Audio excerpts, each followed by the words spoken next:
고도에 가면은 맛있는 바지락 칼국수집이 있습니다. 제 입맛에는 굉장히 맛있어요.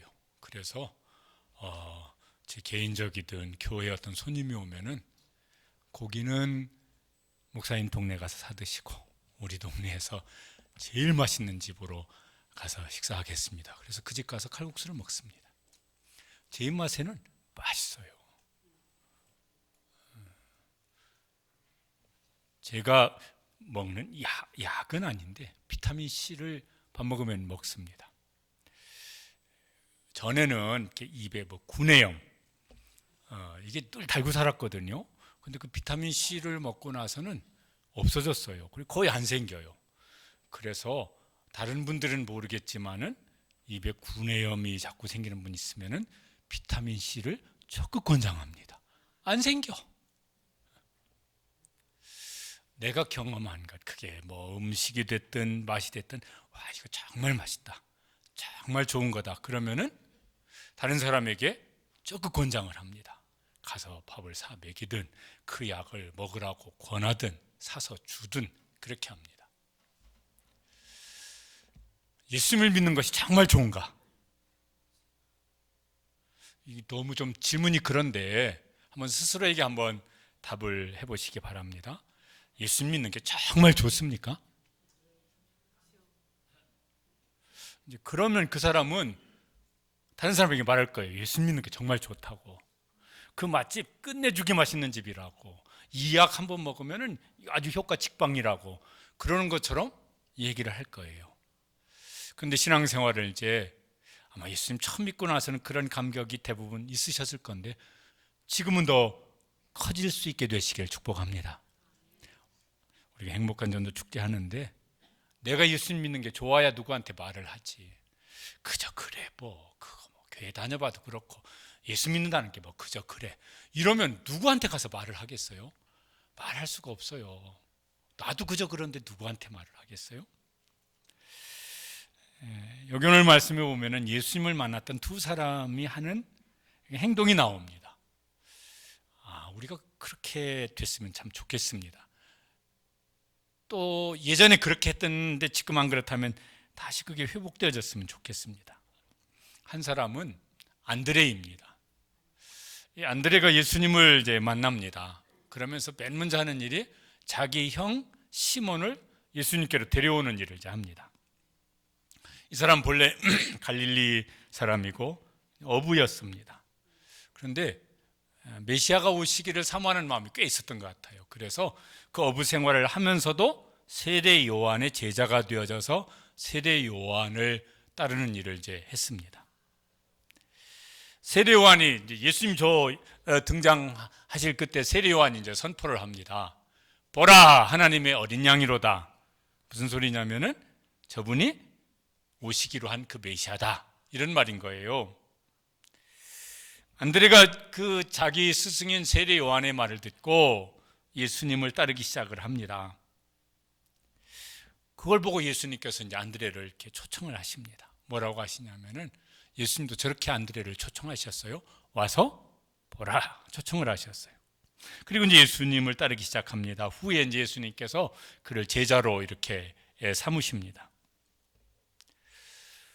예수님께서 안드레를 와서 보라 이렇게 말씀하실 때 예수님 마음속에 안드레는 어떤 사람이었을까? 갈릴리 어부, 오늘 대박났어. 어제는 50마리 잡았는데 오늘은 100마리 잡았어. 이런 야, 너 이런 복을 누리며 살아라. 이런 건 아니었고, 그를 안드레를 제자 안드레로 삼고 싶은 생각이 있으셨습니다. 결국은 이제 어부 안드레가 사도 안드레가 되어져서 이제 살아갑니다. 인생이 달라지죠. 어부란 직업이 하찮다 이런 말을 하는 것이 아니고 하나님께서 그를 통해서 하시고자 하는 일을 위해서 사는 사람이 됐다는 것입니다. 이게 이제 중요한 것이잖아요. 예수님을 만난 안드레가 이제 혼자 예수님을 잘 따르나 이제 그게 아니고 예수님을 만나고 나서 즉시로 하는 일이 있습니다.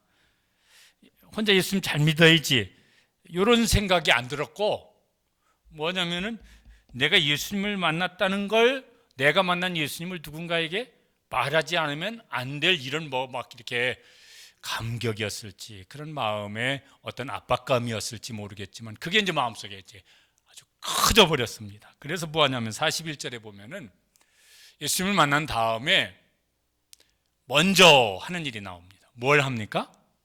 자기의 형제 시몬을 찾아가 말을 합니다. 형이에요. 시몬은 안드레의 형입니다. 이 둘이 형제지간이잖아요. 뭘 형에게 찾아가서 뭔 말을 하냐면은 그 한 말 있어요. 요 한마디를 이제 합니다. 우리가 메시아를 만났다. 형, 우리가 메시아 만났어. 그리고 뭐 아마 그 뭔 설명이 있었겠죠. 형, 우리가 메시아를 만났다고, 오시리라고 예언된 그분을 내가 만났다고. 그걸 이제 이야기를 하는 것이죠.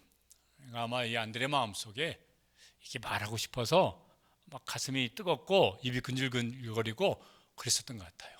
내가 예수님을 만났다고, 내가 오시리라고 예언된 그 메시아를 내가 만났다고, 내가.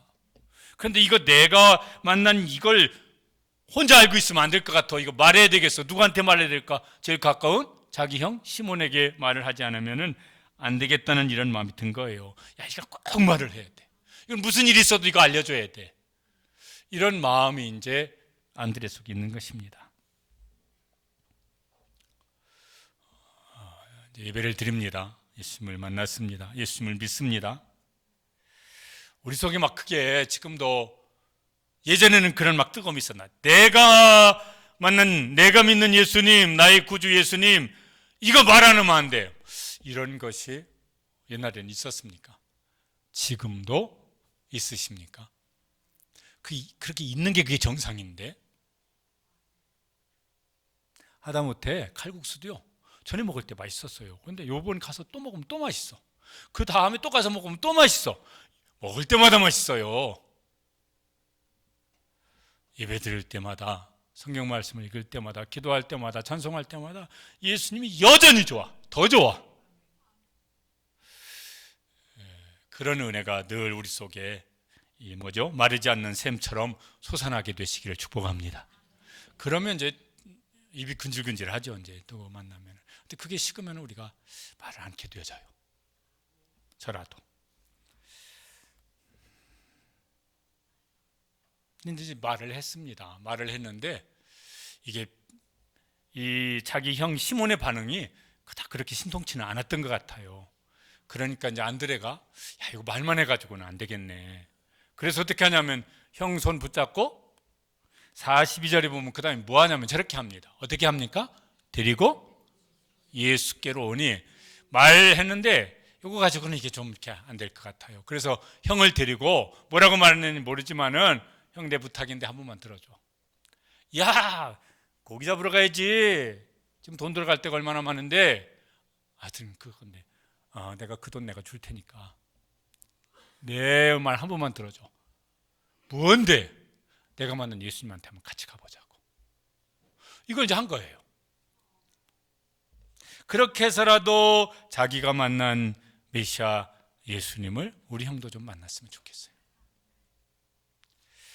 우리 형도 꼭 내가 만난 예수님을 만나야 되는데, 아니, 예수님도 나를 만나 주신 것처럼 우리 형도 좀 꼭 만나 주시면 좋겠는데, 그런 마음의 이 어떤 감동과 책임감이 있는 분들이 우리나라에 와서 한 120~30년 전에 선교사로 오셔서 복음을 전했잖아요.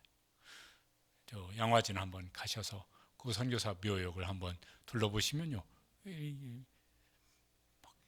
있어요. 거기 우리 중고등부 막 청년들이 몇 번씩 가고 그랬었는데, 그분들 중에서 복음을 들은 분들이 내가 만난 예수님 욕을 먹든 호적에서 파낸다고 하든, 막 예전에는 그렇게 말씀들을 하셨거든요. 우리 아버지도 이놈의 새끼 그냥 호적에서 확 파내버린다고. 우리 형이 교회 나가니까 그러셨었거든요. 그런데 그 형이 하여튼 새벽에도 가서 기도하고 밤에도 교회 가서 기도하고 그러면서 이제 아버지, 어머니, 저 뭐 형제들 여럿을 이제 예수님께로 인도를 했다고요.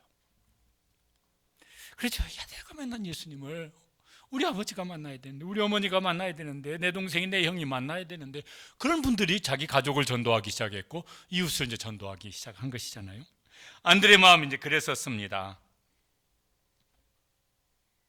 이 은혜가 먼저 누구에게 우리가 뭘 전도하기 전에 먼저 예수님이 점점 더 좋아져. 내가 예수 믿고 구원받았다고 하는 것이 점점 더 크게 감사가 되어지고 기쁨이 되어져. 이럴 수 있는 은혜가 우리 속에 점점 더 커지는 은혜를 먼저 우리에게 주셨으면 좋겠습니다. 그러면 이제 누가 시키지 않아도 이제 알아서 할 거예요. 알아서. 시몬이 이제 옵니다. 자기 동생 안드레가 하여튼 뭐라고 이렇게 간곡히 부탁을 했겠죠. 형, 나하고 한번 좀 가보자고. 따라왔어요. 따라오는데 예수님 그걸 보고 계셨습니다. 그리고 한 말씀 하세요. 이게 시몬의 인생을 이제 바꾸는 말씀이죠. 읽어보시죠. 내가 요한의 아들 시몬이니 장차 게바라 하리라. 본래 이름은 시몬입니다. 근데 예수님이 새 이름을 지어주세요. 게바. 저건 이제 아람어고 신약성경에 기록된 헬라어로는 뭐죠? 베드로고, 둘 다 뜻은 바위란 뜻이에요. 안반 이런 거예요. 예수님의 마음속에 있는 시몬은 갈릴리 그 호수에서 오늘 고기 잡아서 오늘 먹고 살고 좀 더 잡히면 내일 것도 식량을 좀 준비를 하고 그저 이렇게 근근히 그럭저럭 살아가는 그런 사람. 그것도 이렇게 하찮다거나 이런 건 아니에요. 그것도 그의 삶이에요. 그런데 예수님 마음속에 있는 시몬은 그런 사람이 아니에요. 너는 베드로야. 그런데 그 베드로라가 하는 그게 뭐냐면은 예수님 십자가 지시기 전에 마태복음 16장에 보면은 그를 통해서 하실 일을 말씀을 하십니다. 뭐라고요? 너는 베드로라. 내가 이 반석 위에 내 교회를 세우리니. 기독교의 초석을 놓는 사람으로 쓰시고 싶으신 거예요. 그냥 어부였었어요. 그냥 평범하게 이렇게 하루하루 살아가는 어부였었어요. 그런데 예수님 마음속에 있는 이 시몬은 베드로예요. 그를 통해서 기독교 역사의 토대를 만들 사람으로 쓰시고 싶으신 거예요.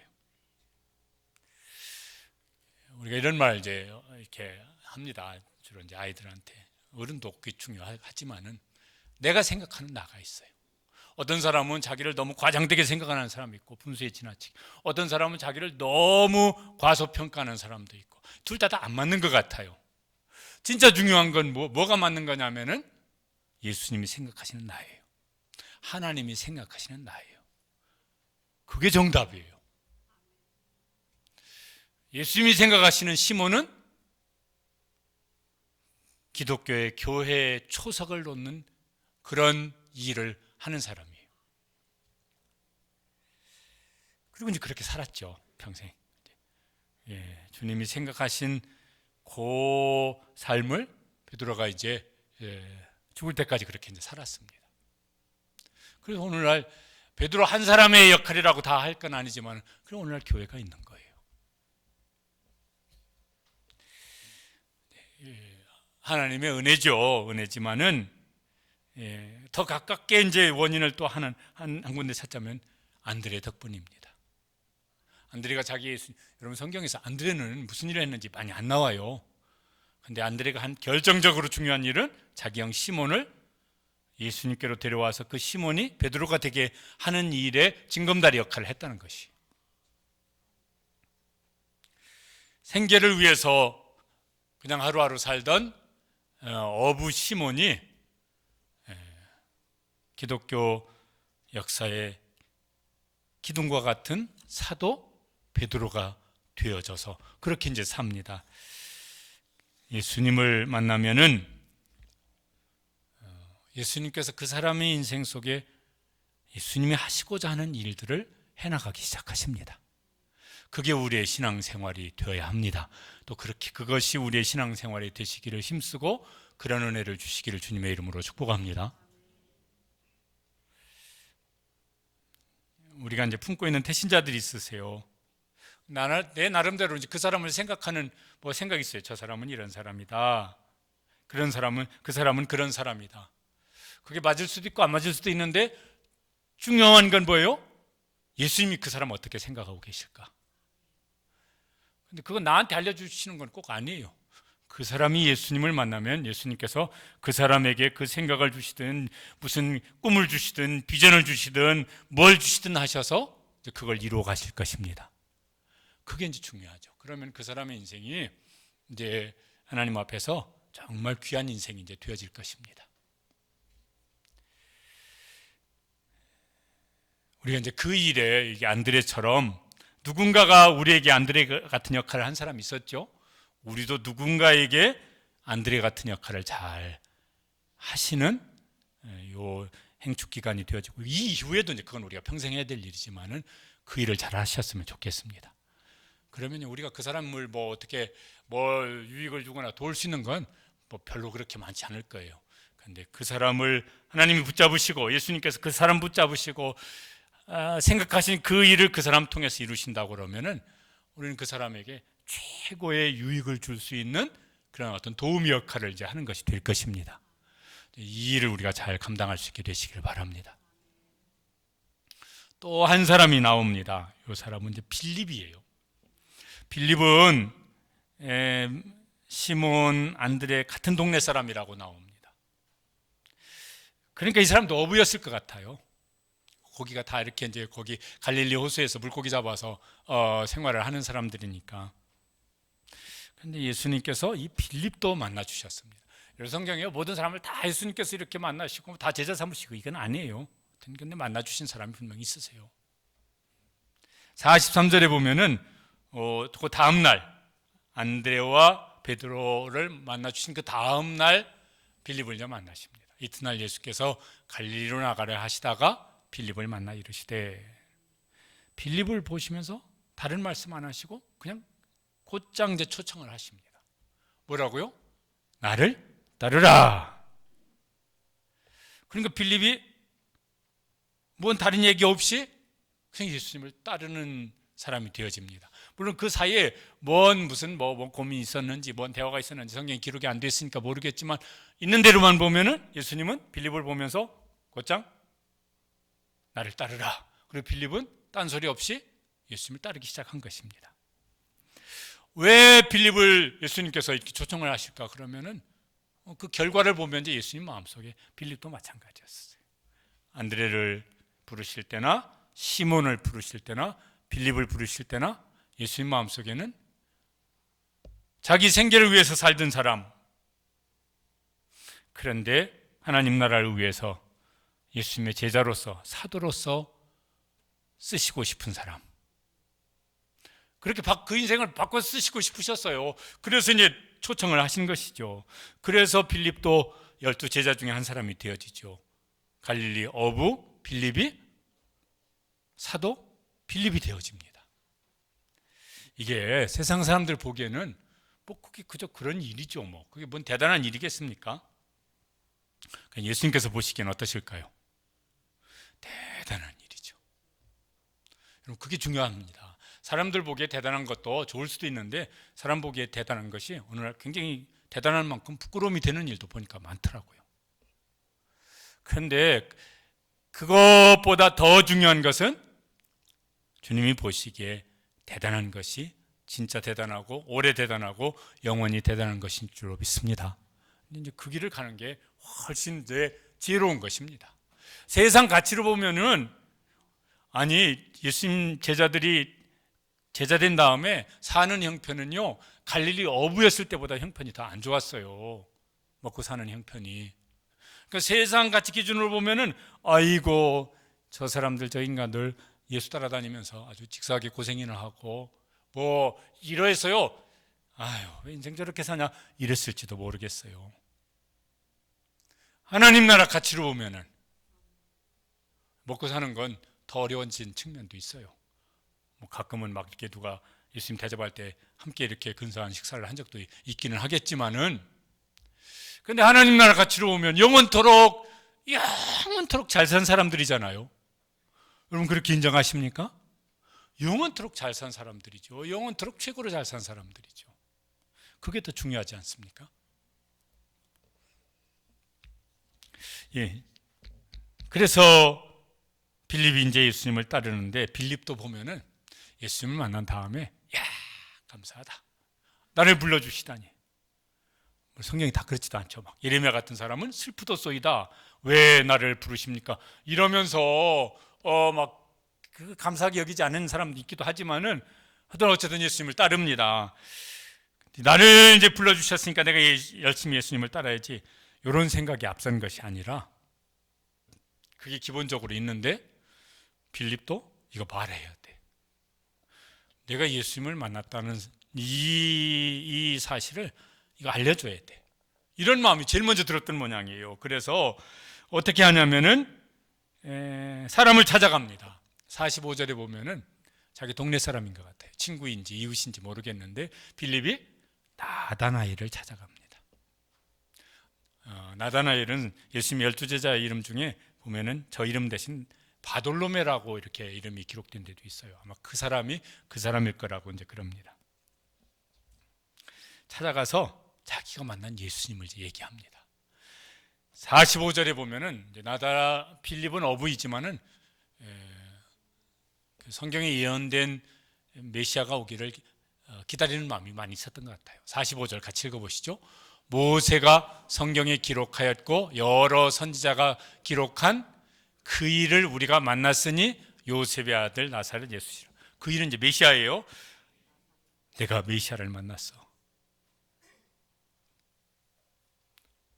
나다나엘, 내가 메시아를 만났다고. 그분이 저 나사렛에서 오신 예수님이요, 그분이 지금 우리 동네에 와 계시다고. 이거를 이제 말을 합니다. 왜 그럴까요? 내가 만난 예수님, 내가 만난 메시아 예수, 너도 꼭 만나야 돼. 나를 만나주신 메시아 예수가 너도 꼭 만나주셔야 돼. 나는 이걸 너한테 말해주고 싶은 마음이 내 마음속에 간절해. 그래서 무슨 오늘 가서 금을 건지는 날, 그거보다 내가 너를 만나서 이 사실을 말해주고 싶어. 그래서 이제 이 얘기를 지금 이제 하는 것입니다. 이런 이제 간절한 마음이 이제, 내가 예수님 만난 게 좋아야 돼요. 내가 예수님 믿는 게 좋아야 돼요. 이게 막 좋다는 마음이 마음속에 이게 간절해, 막 이게 감격이 있고 간절해야 누구한테? 대보다 칼국수 맛있어, 내가 사줄게. 그거 먹고 나서 내가 진짜 좋은 걸 내가 알려주고 싶은데, 그런 다음에 내가 만난 예수님을 말을 해야죠. 비타민 C 하나 먹인 다음에 비타민 C보다 이게 100번 1000번 좋은 게 있는데 얘기해 줄게, 이러면서 그 다음 얘기를 이제 해야죠. 이제 이렇게 전도 축제를 하면서, 행복한 전도 축제 왜 이름을 갖다 붙였나 그러면, 예수님 믿는 내가 예수님이 너무 좋아요. 예수님 믿고 구원받은 게 너무 좋아요. 너무 감사해요. 너무너무 복된 것이에요. 이 은혜의 감격이 먼저 갑절이나 10배나 더 커질 수 있게 되시길 축복합니다. 그래야 누군가에 뭔 말을 하지. 예수 믿어봐야 그거 이러면은 뭐라고 우리가 얘기를 하겠어요. 우리가 예수님 꼭 믿어야 되는 겁니까? 이 질문이 좀 그런데, 이렇게 스스로 정말 마음 중심에, 우리가 꼭 예수님을 믿어야만 합니까? 안 믿어도 괜찮은 겁니까? 우리가 꼭 무슨 일이 있어도 예수님은 믿어야 하는 겁니까? 안 믿으면 어때? 종교는 자유지, 뭐 그렇게 부담스럽게 자꾸 그래. 믿을 사람 믿고 안 믿을 사람은 안 믿어도 괜찮아, 그런 겁니까? 그런 거면은 안 해도 됩니다. 뭘 해도 그만, 안 해도 그만이면 뭐 하겠어요. 그런데 예수님을 믿지 않으면 절대로 안 되는 일이라고 한다면은, 그러면 우리는 어떻게든 예수님을 전하고 알려주는 사람이 되어야 할 것입니다.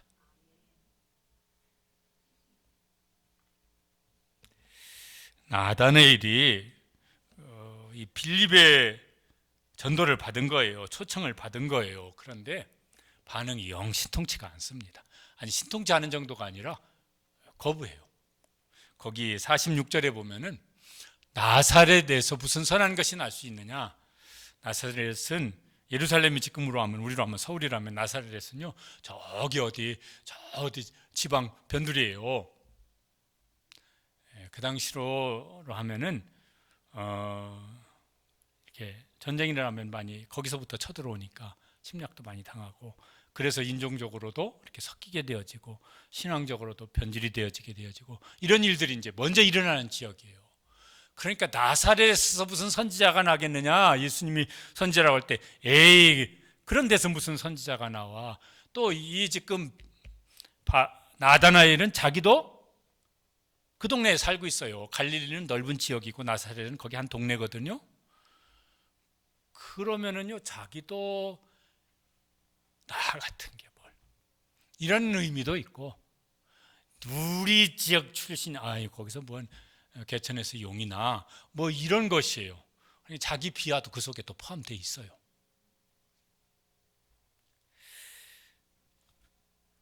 사람들이 예수님에 대한 생각이 어떨까? 그거는 또 뭐 예수님이 어쩌다 이렇게까지는 안 하지만 예수 믿는 사람들에 대해서는 뭐라고 그럴까? 교회에 대해서는 뭐라고 그럴까? 우리가 막 전도하면 사람들이 뭐라고 반응할까요? 예수 믿는다고 뭐가 그렇게 나아져? 니나 내나 사는 형편이 거기서 거긴데 뭘 예수 믿으라고 그래? 그런 거 가지고 얘기하기가 쉬운 것 같아요. 아주 막 부정적인 사람은 예수 믿는 것들 나는 그렇게 될까 봐서 교회 안 나가. 막 예수 믿는 사람에 대해서 상처를 깊이 받은 사람이, 그런 사람은 그럴 거예요.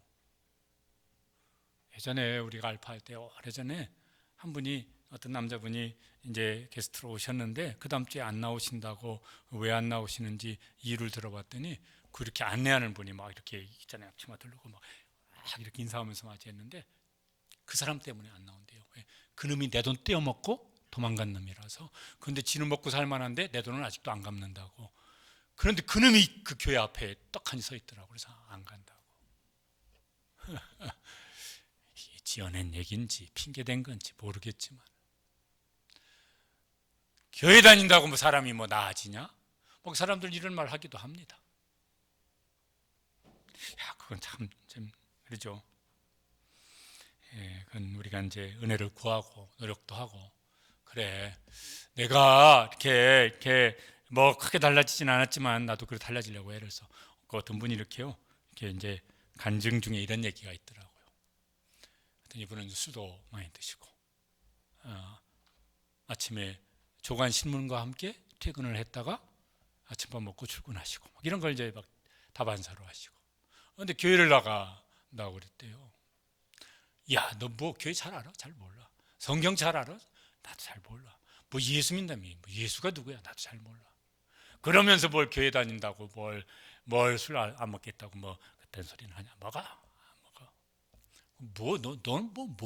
왜 그러는데? 몰라, 다 잘 모르겠지만은 내가 한 가지 달라진 건 있어. 내가 전에는 집에 들어가면 아내도 피해서 슬슬 방으로 들어오고, 애들은 들어가 방문 잠그고 안 나오고, 요새는 들어가면은 띵동하면은 마누라가 앞에 나와서 막 어서 오라고 그러고, 애들이 막 와서 아빠 오셨냐고 앵기고 그래. 그건 달라졌어. 그랬더니 옆에 있던 사람들이 찍소리도 못하고 교회 다닐만 하네 그랬다고. 예수님께서 만나주셔서 우리 삶에 예수님 믿는 것이 얼마나 좋은지도 알게 되어지고, 그래서 우리의 마음속에, 우리의 삶 속에 예수님의 모습이 이렇게 저렇게 드러나는 일들이 일어나게 되시기를 주님의 이름으로 축복합니다.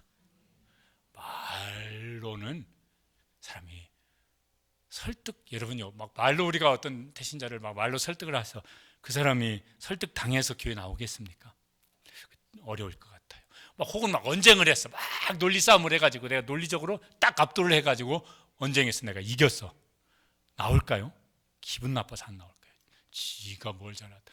기분 나빠서 오히려 더 안 나오겠다고 그럴 것 같아요. 그런데 어떤 뭔가 설명을 잘 할 수 있으면 더 좋죠. 우리 전도부활 하는 분들이 복음을 잘 설명하니까 이제 우리 교회 성도들 붙잡고 지금 이제 하시는데 이렇게 구원의 확신을 갖게 되어지고 막 이러신다고 하세요. 나다나엘은 반응이 영 신통치가 않았습니다. 그런데 이제 빌립이 포기하나? 이 사람은 안 될 것 같아. 이 사람은 뭐 저렇게 막 아주 뭐 딱 잘라서 거절하는 거 보니까 이 사람은 마음이 완전히 다친 사람이 안 될 것 같아. 그렇게 포기하나? 그 포기해도 괜찮은 건가? 포기하는 게 잘하는 건가? 빌립은 포기하지 않습니다. 그리고 뭔 길게 설명도 안 해요. 다시 초청을 안 하는데 그냥 한마디 딱 합니다. 뭐라고 하냐면은 저렇게 했어요. 뭐라고요? 와서 보라. 내가 말로 다 설명 못 하겠어. 그리고 또 설명한다 해도 그것도 어려워. 네가 와서 봤으면 좋겠어. 그래서 뭐예요? 이 나다나엘을 예수님께로 데려옵니다. 교회로 데려오는 것만 가지고는 이제 안 돼요. 예수님께서 찬송을 부를 때든 이제 이런 분들이 목사로서는 약간 기분이 약간 좀 그렇지만은요, 이런 말씀하시는 분들이 종종 계세요. 교회 와가지고 어떻게 등록하게 되셨습니까? 예배 참석해서 찬송을 부르는데 왜 그런지 모르게 계속 눈물만 하염없이 나왔습니다. 그분 그날 뭔가 마음속에 하나님 뭔가 하셨어요. 그분이 눈치껏 목사님 설교를 듣고 제가 막 그랬으면 눈치껏 사람이 말을 해야 되는데 하여튼 찬양 듣고 그랬다고. 하나님이 그 사람 속에 뭔가를 찬양 중에든 설교 중에든 누가 대표기도 나와서 하는 중에든 어떤 분은 저 예배당 문턱 딱 넘어오는 순간 마음이 무너졌습니다. 그저 문턱 넘어왔는데 우리 교회는 문턱도 별로 없어요. 그냥 들어왔는데 하나님께서 그 마음속에 무언가를 말씀하시고 만져주시면은 그 마음이 열리든지 회복이 되든지 치료가 되든지 일어나게 될 줄로 믿습니다. 근데 일단은 교회에 온 거죠. 왔으니까. 데려왔습니다.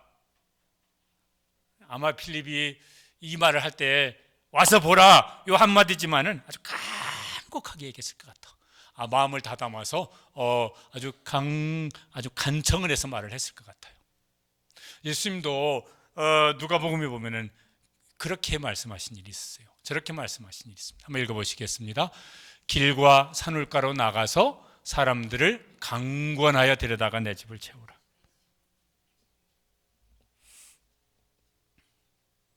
가끔 이런 분들이 계세요.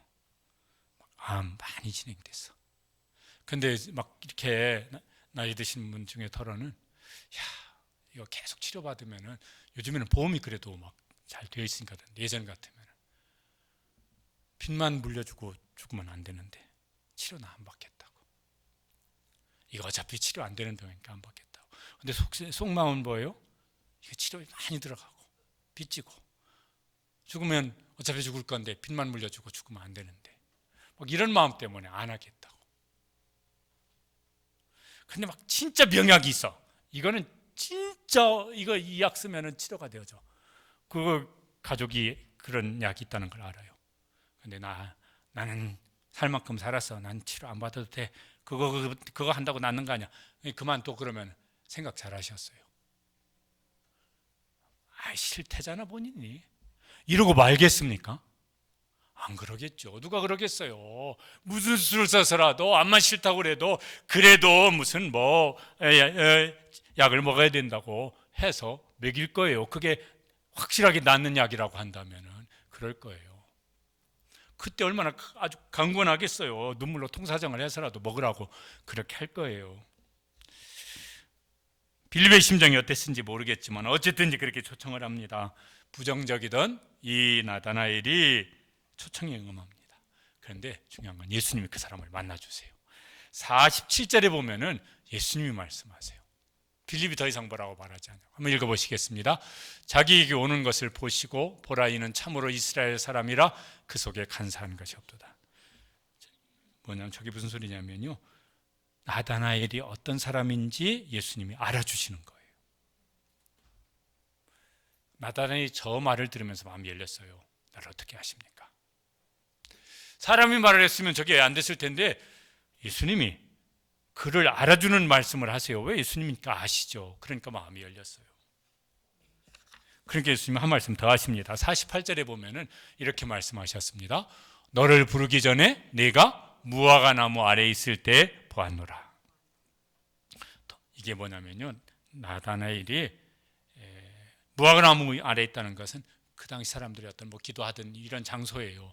그러니까 얼마나 열심히 했는지 모르겠지만은 나다나엘 속에 있는 선한 것을 예수님이 지금 알아주시는 거예요. 그렇죠. 누가 나를 알아주면 좋잖아요. 아무도 몰라주는데 그 사람은 나를 알아줘. 그럼 그 사람이 뭐라고 말하면요, 내가 그 사람 말을 들어요. 나를 알아주는 사람이니까. 근데 그런 사람이 이렇게 어려워요. 알아주는 것 같았는지 보니까 나에 대해서 오해가 많네, 막 이러기도 쉬워요.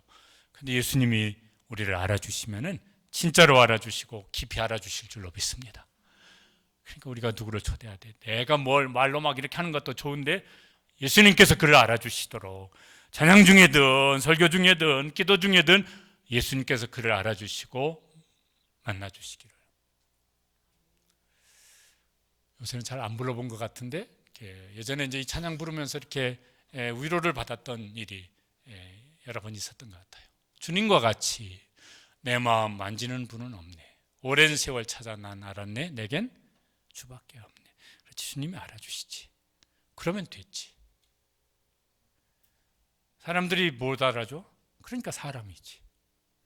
근데 예수님이 알아주시잖아. 그러면 됐지 뭐. 다른 게 뭐가 더 필요해? 이러면서 마음에 이렇게 어떤 힘을 얻었던 이런 이제 기억들이 있습니다. 나다나엘이 그랬을 것 같아요. 그러니까 이 부정적인 나다나엘이 변합니다. 아니, 베드로보다 더 먼저 예수님이 누구신지 신앙 고백을 합니다. 베드로는 나중에 한 3년 더 지난 다음에 주는 그리스도시요 살아계신 하나님의 아들이십니다, 이런 신앙 고백을 하는데, 나다나엘은 초장에 예수님 만난 그날 저 고백을 했습니다. 읽어보시겠습니다. 당신은 하나님의 아들이시요 당신은 이스라엘의 임금이로소이다. 야, 주님이 만나주시면은 저렇게 되는구나. 나다나엘이 어떤 사역을 했는지 성경에는 잘 기록이 안 돼서 잘 모르겠습니다. 근데 한 가지 짐작하면 이건 잘했을 것 같아요. 전도를 했더니 막 부정적인 사람, 거부 반응 보이는 사람, 이 사람은 딱 걸렸네, 임자 만났네, 내가 그랬었는데, 그러면서 아마 그 사람 전도하는 건 훨씬 더 이렇게 자신감을 가지고 했을 것 같아요. 자기도 그랬었는데 예수님 만나주시니까. 나다나엘도요, 거기 갈릴리 살았으면 그도 어부였을 것 같아요. 그도 사도, 12사도 중에 한 사람이 되어진다니까요. 그도 기독교 역사에 12기둥 같은 사람들 중에 한 사람이 되어진다니까요. 그러니까 부정적인 사람이라고, 저 사람 안 될 것 같은데, 그렇게 너무 그렇게 빨리 결론을 내리지 않게 되시기를 바랍니다. 그 사람이라도 간청을 해서라도 강권을 해서라도 주님이 한번 만나주시면은, 그리고 주님이 만나주시길 기도해야 돼요. 교회 한번 온 거 가지고가 문제가 아니라 예수님께서 그 예배 중에 만나주시도록. 안드레는, 예수님 만난 안드레가 왜 먼저 자기 형 시몬을 찾아가서 내가 만난 예수님을 그렇게 말을 했을까? 빌립은 예수님을 먼저 만났어요. 그런데 왜 자기 친구 나다나엘을 찾아가서 막 싫다는데도 불구하고 어떻게 해서든 예수님께로 데려왔을까? 예수님 먼저 믿은 우리는 왜 전도를 해야 할까? 우리 앞선 믿음의 선조들은 왜 선교사가 돼서 이 땅에 와가지고 그 고생하면서 복음을 전했을까? 또 우리에게 복음을 전했던 우리의 앞선 세대들은 욕 많이 먹었었잖아요. 무시 많이 당하고. 그러면서까지 우리에게 복음을 전해서 우리가 예수님 믿게 했을까? 앞에 했던 말인데, 예수님 안 믿으면 안 믿어도 별일 없는 겁니까? 괜찮은 겁니까? 그러면 전도하지 마십시다. 안 믿어도 별일 없으면 뭐하러 전도하겠어요, 그런 거. 근데 예수님 안 믿으면 진짜 큰일 날 것 같습니까? 그죠, 큰일 나죠. 영원히 큰일 납니다. 그보다 더 심각한 큰일은 없습니다. 근데 예수님 믿으면은 또 새로운 큰일이 나요. 그보다 더 좋고 더 중요하고 더 복된 큰 일은 없습니다. 이 영원한 차이가 갈립니다. 예수 믿느냐 안 믿느냐에 따라서. 여러분 그렇게 믿으십니까? 진짜로 믿으십니까? 그러면 전해야죠. 그러면 전해야죠. 시몬처럼 한번 권고하면은 마음이 열린 사람도 있어요. 여기 주보에 지난주에 등록하신 분이 계신데 그 말씀하시더라고요. 새신자 안내하는데 예전에 교회를 좀 다니신 모양이에요. 근데 교회를 나가고 싶은데 혼자는 못 나가겠고 나를 좀 누가 교회 데려갈 사람 없나. 그 옆에 어떻게 알게 됐는데 그분이 우리 교인이더래요. 근데 그분이 교회를 요새 예배를 잘 참석 안 하시더래요. 그래서 제발 좀 교회 좀 나가라고. 그리고 나갈 때 나 좀 데리고 가라고 그러셔서 같이 오셔가지고 등록을 하셨다고 그러시더라고요.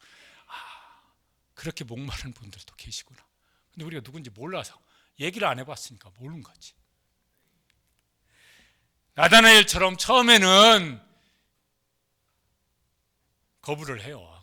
에휴, 니나 하든지 말든지 나까지 자꾸 부담스럽게 그렇게 그딴 소리 하지 말라고.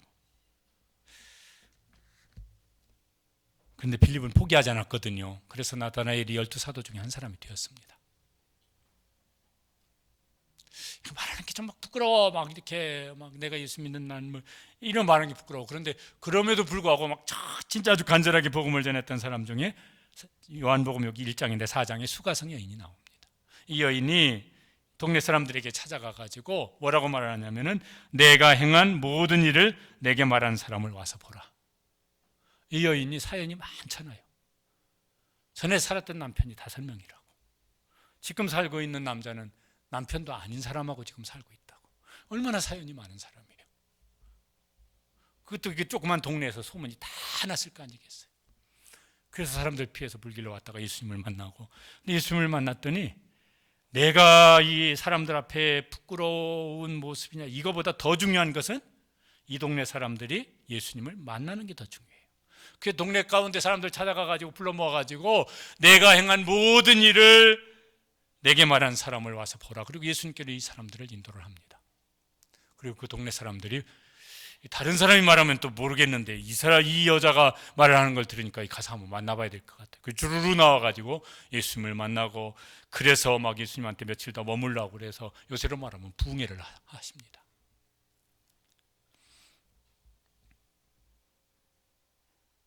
그러니까 그 사람을 통해서는요, 이 수가성 여인을 통해서는 그 동네가 예수님을, 한 동네 사람들이 예수님을 믿게 된 일도 일어났습니다. 그러니까 사연이 많은 사람이 전도를 했더니 더 많은 사람들이 예수님을 믿게 되었어요. 나는 부끄러운 과거가 많은데 그 사람은 훨씬 더 전도를 잘할 수 있는 가능성이 높은 사람인 것 같아요. 지난 주간 그 뉴스 중에 이런 뉴스를 보았습니다. 생존 확률 1%, 가망 앞다던 특전사 중사 7개월만 회복. 저 보신 분 계실 겁니다. 훈련 받다가요, 중사니까 아마 20대 중반이나 되는 후반이나 되는 청년이었을 것 같아요. 쓰러졌어요. 의식이 없어졌고 자가호흡도 안 되어지고, 또 병원으로 국군 병원으로 갔더니 이미 장기들도 제 기능을 발휘 못하고 분당 서울대병원으로 데려왔는데 회복 가능성이 1%도 안 된다. 치료 중단하자. 그런데 이제 그 사진에 나온 그 막 이렇게 동료들, 또 막 부대 지휘관 이런 사람이 그래도 끝까지 포기하지 말고 좀 치료 좀 해주세요. 그래서 의료진이 끝까지 이제 들러붙었던 모양이에요. 그리고 이제 회복이 되어져서 지금은 다 회복되어서 부대 복귀해가지고 이제 군대 생활을 지금 하고 있대요. 얼마나 고마운 사람들일까. 의사도 이건 이제 뭐 가능성이 없습니다. 그런데 옆에서 그래도 포기하지 말고 해주십시다 했던 그 옆에 동료들, 이 사람들이 얼마나 고맙겠어요. 아마 평생 고마운 사람일 것 같아요. 나를 포기하지 않고, 의사도 안 된다는데 당신들이 뭐 전문적 뭐 나인데 그렇게 설득을 해서 내가 살게 되었으니까 얼마나 고마울까. 우리가 전도를 하면은 아마 그분은 천국에서 영원토록 그렇게 고맙다 소리를 할 것 같아요. 그러지 않겠습니까? 영원토록 고맙다고. 우리의 진심을 담아서 한번 초청을 하시고, 거부하더라도 빌립처럼 포기하지 마시고 또 권고를 하시고, 그 대신 우리가 말로 뭐 어떻게 할 수 있는 건 아니죠. 주님께서 그들을 만나 주셨던 것처럼 어떻게든 예수님께서 그들을 만나 주시면은 그 사람 속에 예수님을 만난 기쁨뿐만 아니라 그 삶 속에 예수님이 하시고자 하는 일들이 그의 생애 속에서 이제 일어나기 시작할 줄로 믿습니다. 그런 일에 우리가 쓰임받게 되시기를 주님의 이름으로 축복합니다. 기도하시겠습니다. 우리 함께 기도하시죠.